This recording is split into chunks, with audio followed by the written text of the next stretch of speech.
Bonjour et bienvenue dans cette toute première vidéo de la chaîne. J'avais très envie de faire l'exercice de tourner une vidéo YouTube et de potentiellement la publier. J'ai envie de vous présenter ma pile à lire pour le Pumpkin Autumn Challenge.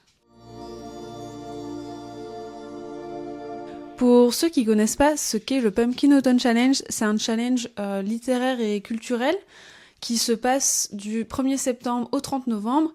Et c'est notre chère Guimauze de la chaîne Guimauze Terrier qui en est à l'origine.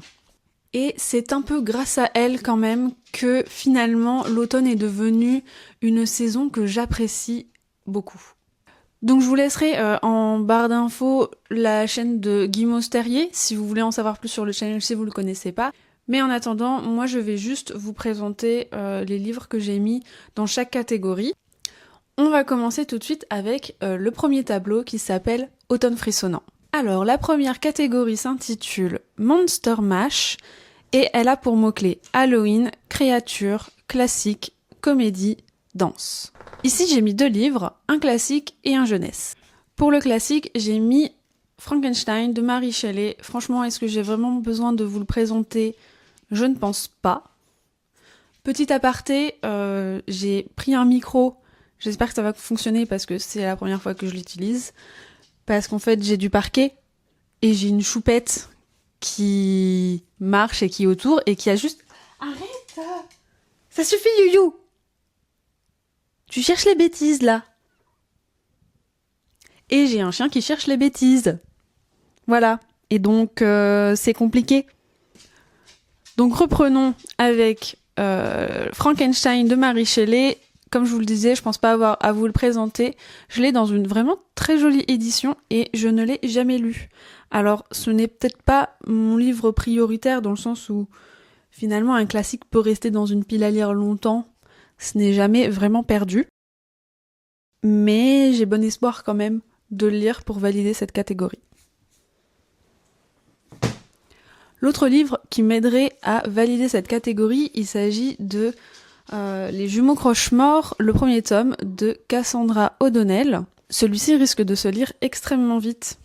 Et pour les mots-clés, j'ai surtout joué sur les mots-clés créature et Monster Mash, donc monstre, puisque, à ce que j'ai compris, il y a des créatures dans ce livre, et j'avais extrêmement envie de le lire en octobre, donc forcément, j'ai fait au mieux pour le faire rentrer finalement dans ma pile à lire pour ce challenge.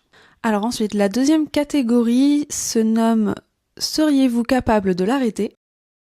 et il a pour mots-clés thriller, enquête, suspense, identité, philosophie, paradoxe et manga. Alors ici, j'ai surtout joué avec les mots-clés thriller, enquête, suspense. Et pour ce faire, j'ai deux livres encore à vous présenter. Le premier étant Graveyard Shift de M.L. Rio.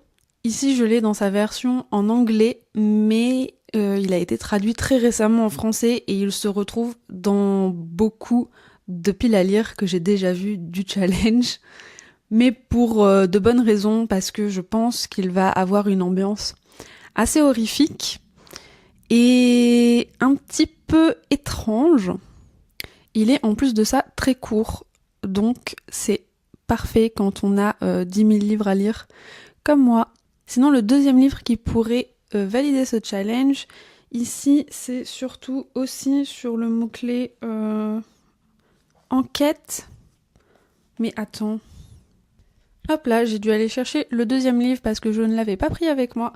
Mais il s'agit de Bunny de Mona Awad. Et ici, encore un livre en anglais. Je pense pas qu'il a été traduit en français, même si je crois l'avoir vu passer dans une édition québécoise, si jamais, sous le nom de, sous le titre de Lapin en fait, tout simplement. Et ici, c'est une histoire, je pense, un peu Dark Academia quand même, puisqu'il s'agit d'une lycéenne et d'un groupe de lycéennes qui se font appeler les bunnies, donc les lapins, entre elles. Et c'est un groupe de filles un peu chelous qui se retrouvent le soir pour faire des trucs un peu chelous. J'en sais pas beaucoup plus, je sais que c'est très barré, très bizarre, et je pense que finalement ça colle plutôt bien avec cette catégorie. Ensuite, la catégorie suivante s'intitule « Ceux qui ignorent qu'il n'existe pas », avec pour mots-clés fatalité, deuil, esprit, fragment, secret, combat, peintresse, art et œuvre française. Ici, j'ai surtout voulu jouer avec les mots-clés esprit, secret, combat. Voilà. Et pour ce faire, j'ai l'intention de lire Hellbent de Lee Bardugo, donc qui a été traduit en français sous le titre de Jusqu'en enfer par De Saxus, et c'est un 2e tome.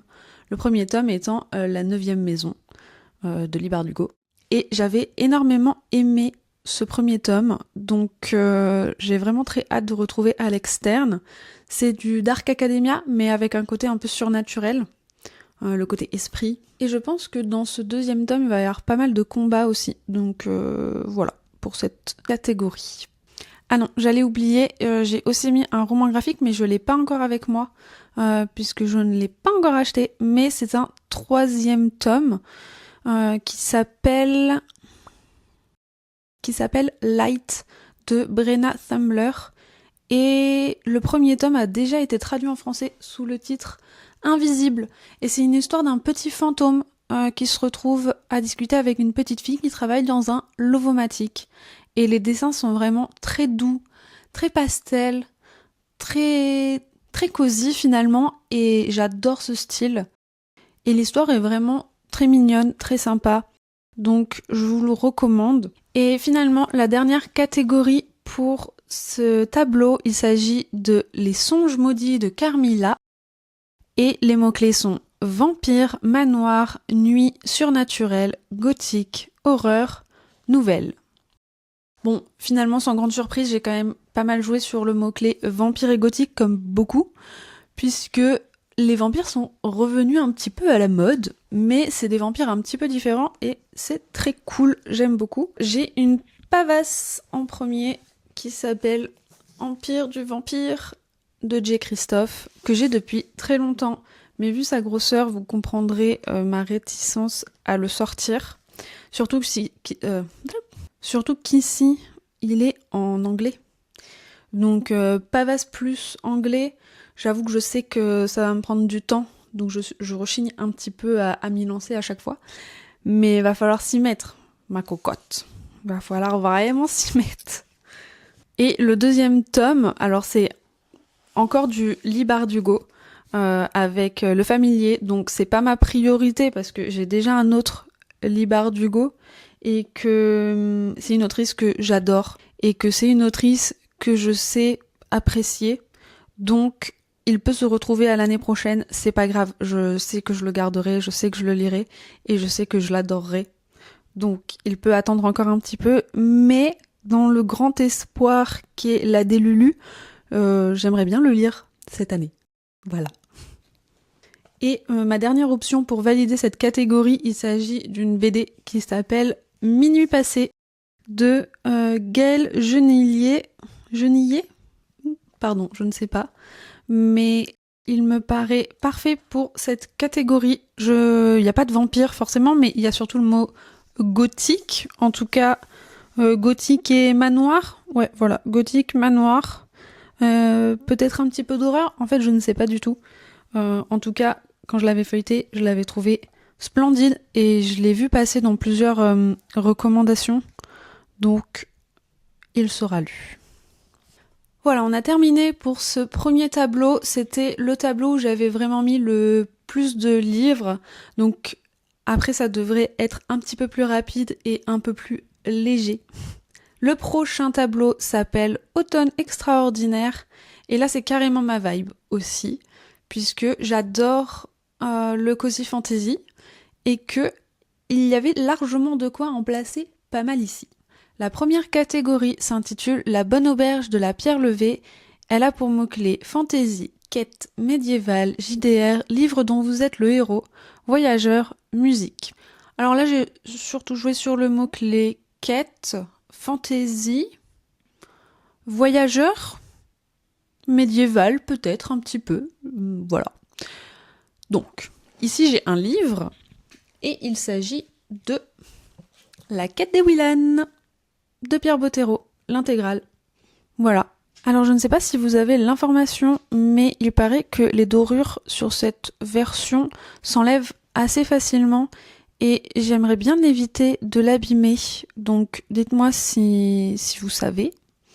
Et puis si c'est le cas, je le lirai en audio en fait, puisque j'ai pas envie de l'abîmer encore une fois et que j'avais déjà commencé à écouter les audios de Elana et j'avais beaucoup aimé la voix. Je pense que ça peut se lire extrêmement vite en plus en audio, donc ça sera une option possible pour ce livre. La prochaine catégorie, il s'agit de chaudron, foudre et clair de lune avec les mots-clés fantastique, magie, sorcière, potion, infusion, herboristerie, amour et famille. Alors comme je ne l'ai pas mis dans la catégorie précédente comme tout le monde, je le mets ici. J'ai avec moi A Witch's Guide to Magical Innkeeping de Sangu Mandana, traduit sous le titre de Une auberge magique et guide de survie pour une sorcière. Waouh, je m'en suis souvenue. Voilà, donc est-ce que j'ai besoin de vraiment expliquer les mots-clés? Je ne pense pas. Fantastique, magie, sorcière, potion, infusion, herboristerie, amour et famille. Je pense que ça cache. Je pense que ça coche toutes les catégories. J'avais lu le premier tome, pas le premier tome, mais l'autre livre de Sangu Mandana, La Société secrète des sorcières extraordinaires.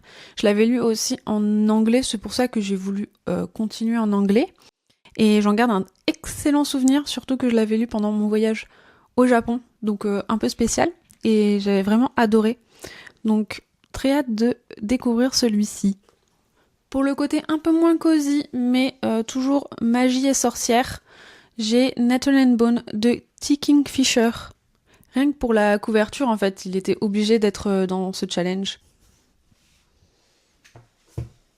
Ensuite, la prochaine catégorie s'intitule Le cercle de la comté, avec pour mots-clés fête, gourmandise, réconfort, joie, diversité, singularité, empathie et vivre ensemble.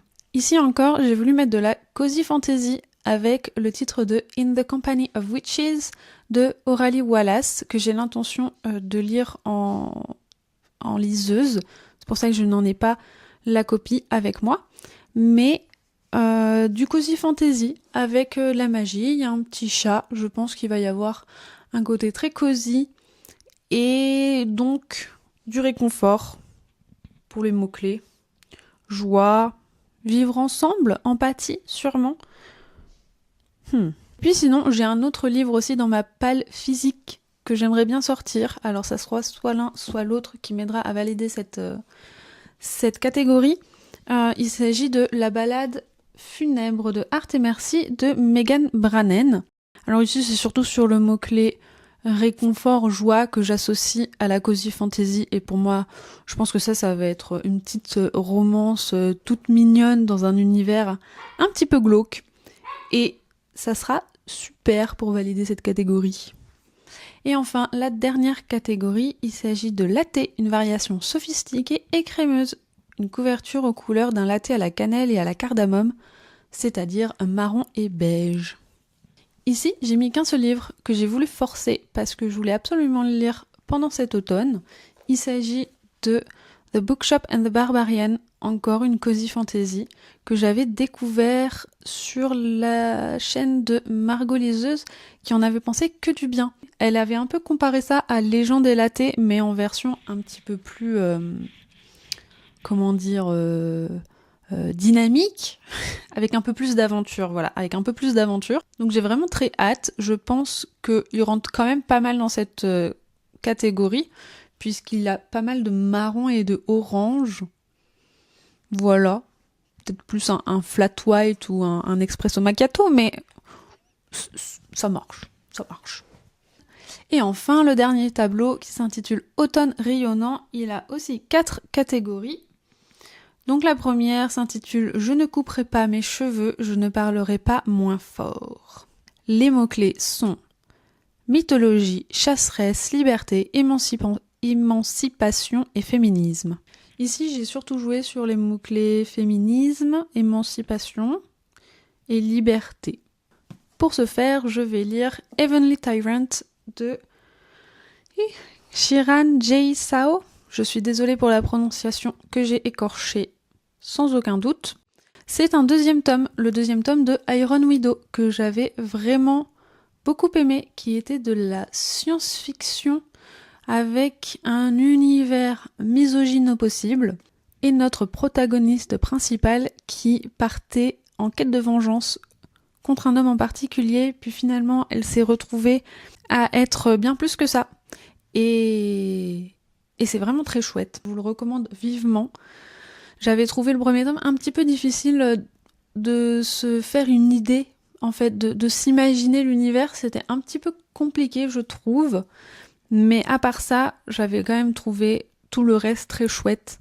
Donc maintenant que l'univers est plutôt bien installé, je pense que le deuxième tome va se lire vraiment tout seul. Et je compte le lire avec mon amie Elsa. De toute façon, elle n'a pas le choix, puisqu'on l'a acheté ensemble, qu'on a lu le premier tome ensemble. Donc, ensemble jusqu'au bout, quoi. La prochaine catégorie s'intitule « Ma meilleure ennemie » et là, j'ai la ref, les gars. J'ai vu Arcane, saison 1, saison 2. J'ai kiffé, c'était super. Désolée si ça a bougé, la caméra a coupé. Revenons à nos moutons. Les mots-clés pour cette catégorie sont dualité, hiérarchie, inégalité, résistance, rebelle, sacrifice, enemies to lovers et steampunk. Et là, j'ai un livre qui vraiment, je pense, coche tous les mots-clés sauf steampunk, mais les autres, c'est ok. Et il s'agit d'un deuxième tome, encore. Arrow la 9e de Tamsin Muir de la série Le Tombeau scellé. J'avais surkiffé le premier tome, vraiment c'était un banger de ouf, et je pense que ce deuxième tome le sera aussi. Si vous avez lu le premier tome, je pense que vous comprenez pourquoi je l'ai mis dans cette catégorie et pourquoi il correspond à tous les mots-clés. Et je pense forcément que ce deuxième tome va suivre la même lignée finalement, et que je vais l'adorer. Mais si je le repousse depuis si longtemps, c'est simplement parce que il faut être un minimum concentré, il faut pas être fatigué pour lire ce livre en fait. Et le soir, c'est compliqué. Mais vraiment, je le recommande chaudement, même si c'est assez barré et que si vous comprenez rien au début, c'est normal. La prochaine catégorie s'intitule « Pour nous qui avons besoin de souffler » avec les mots-clés nature, écologie, conscience, espoir, paix, poésie, solarpunk. Ici, j'ai un roman, ou plutôt un recueil de nouvelles et un roman graphique. Pour le recueil de nouvelles, il s'agit de Confessions d'une séancière de Katie Stewart. Et pour ça, je vais vous lire juste quelques phrases de la 4e de couverture, puisque ça vous explique bien pourquoi je l'ai mis dans cette catégorie. 18 histoires liées par des poèmes qui donnent à repenser notre rapport à la mort, à l'amour, à la différence, à l'environnement. Dans un texte mêlant prose et poésie, Katie Stewart ébranle nos certitudes, envisager d'autres formes de relations aux autres et au monde. Franchement, je pouvais pas rêver mieux pour cette catégorie. Et je suis désolée si vous entendez un chien aboyer. C'est ma vie. Bref, reprenons. Pour ce qui est du roman graphique, j'ai choisi d'y mettre Mapmakers et La magie oubliée de Shitok et Castillo. Alors il s'agit d'un premier tome, je pense qu'il y en a 3 si je ne me trompe pas. Et de par la couverture, je pense qu'on peut espérer avoir pas mal de thématiques sur la nature et sur l'écologie. Voilà, c'est la seule raison pour laquelle je l'ai mis dans cette catégorie. Mais je vous en dirai des nouvelles, je pense que ça peut le faire. Et j'ai une choupette qui vient de me piquer une citrouille. Vous l'avez vu? Laisse-moi ma citrouille, Yume. Putain, moi je vous le dis, on n'est pas prêt à avoir un sapin de Noël. Hein. Purée de pommes de terre. Bon, allez, la dernière catégorie. Il s'agit de rester tout le temps avec Brindille. Les mots-clés sont amitié, animaux, soins, aventurière, changement, jeunesse et bande dessinée. Alors là, j'ai un petit peu forcé. J'ai mis un titre que je voulais absolument lire pour cet automne. Et je sais pas pourquoi il s'est retrouvé dans cette catégorie. Donc, ça valide quand même des mots-clés. Je dirais les mots-clés animaux, aventurière, changement. Et il s'agit du dernier tome de Emily Wilde, de Heather Fawcett. Et j'ai vraiment très envie de le lire, même si la couverture fait plutôt printanière. Ça reste quand même un univers de faé, un côté un peu cosy fantasy, comme on les aime. Et j'ai bien l'intention de le lire en lecture commune avec mon ami aussi, dès qu'il sera sorti en français. S'il est déjà sorti. Non, il n'est pas encore sorti. Il va sortir. Voilà. Et j'ai menti, il me reste encore un roman graphique qui est finalement assez connu. En tout cas, moi, ça fait des années que je le vois et qui me fait de l'œil. Donc, je vous montre ça tout de suite. Il s'agit de Hooky, de Myriam Bonastre-Tur, aux éditions Dupuis. Et bon, bah c'est du jeunesse, du roman graphique, amitié, je pense qu'on y est aussi. Et aventurière aussi. Voilà, je pense que ce livre, clairement, il crie l'automne. De toute façon, je ne pouvais pas le lire à un autre moment que pendant cette saison, donc il se retrouve ici. Ça y est, on est arrivé à la fin de cette pile à lire qui est assez conséquente, en tout cas pour mon rythme de lecture. Dites-moi en commentaire si vous auriez placé certains des livres que je vous ai présentés dans d'autres catégories, ou si vous avez des livres en commun avec moi.